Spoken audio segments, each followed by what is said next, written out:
Hello नमस्कार आपल्या YouTube चॅनलमध्ये। तर आता गोकुळाष्टमा जवळ येते। गोकुळाष्टमा म्हटली का आपल्या पारंपरिक सण आहे तो आंबोळी आणि काळ्या वाटाण्याची उसळ, सांबारा म्हणतात त्याला। तर मी आंबोळ्या कशा करायच्या ह्याची मी तुम्हाला रेसिपी दाखवणार आहे। त्यासाठी आपण हे बघा 2 ग्लास तांदूळ घेतले। कोणतेही तांदूळ घ्या तुम्ही, साधे रेशनिंगचे घ्या अगर दुकानचे घ्या।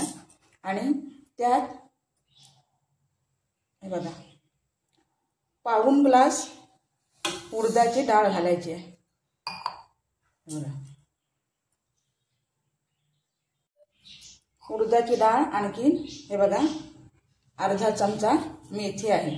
हे मिश्रण आपल्याला सगळं पाण्यात स्वच्छ धुवून 3 वेळा हे तांदूळ मी धुवून टाकणार आहे हे मिश्रण।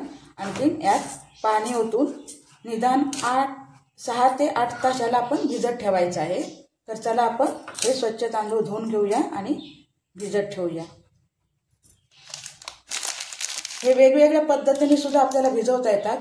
उडदाची डाळ वेगळी घालायची भिजत, मेथीचे दाणे वेगळे घालायचे आणि तांदूळ वेगळे घालायचे। पण मी एकत्र सगळं भिजत घालते आणि व्यवस्थित ते बारीक वाटलं जातं। तर चला आपण भेटूया आता थोड्या वेळानंतर। तर हे बघा आपण हे सकाळी भिजत घातलेले होते। हे बघा हे आता आपण लावून घेणार आहोत मिक्सरला। हे मिक्सरला एकदम बारीक आणि एकदम जाडसर असं ठेवायचं नाही आहे, सरसरीत असं हे पीठ यायला पाहिजे। चला तर आपण आता हे लावून घेऊया। हा बघा हे आपलं आता मिक्सरला तांदूळ आणि डाळ बारीक करून झालेली आहे। आणि त्यात आता आपण 100 ग्राम इतके हे बघा 100 ग्राम इतके पोहे सुद्धा घातलेले आहेत बारीक करून।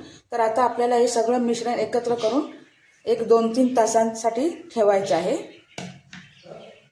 तर हे बघा आपलं पीठ हे आलेलं आहे। हे आपण आंबवायला ठेवलेलं होतं 6 ते 8 तास आणि हे पीठ आता आपल्याला व्यवस्थित असं आलेलं आहे बघा। तर आता मी ह्याच्या तुम्हाला आंबोळ्या करून दाखवते। तर चला भेटूया थोड्या वेळानंतर। हे बघा इथे तवा ठेवलेला आहे तापायला आणि त्यावर आपण असं, हा डोश्याचा तवा आहे, असं तेल लावून घ्यायचं आहे।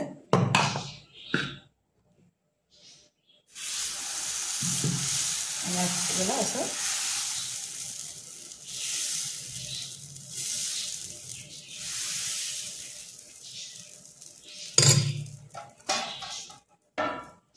आता आपण ह्याला 2 मिनिटांनंतर बघूया। हे बघा आपण अशी पातळ अशी आंबोळी काढलेली आहे।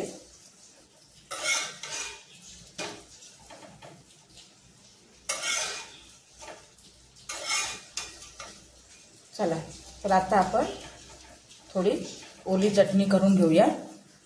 हे बघा आपण आता आंबोळ्यांबरोबर ओली चटणी केलेली आहे।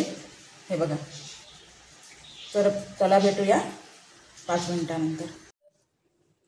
चला तर हे बघा आंबोळी आणि चटणी तयार आहे।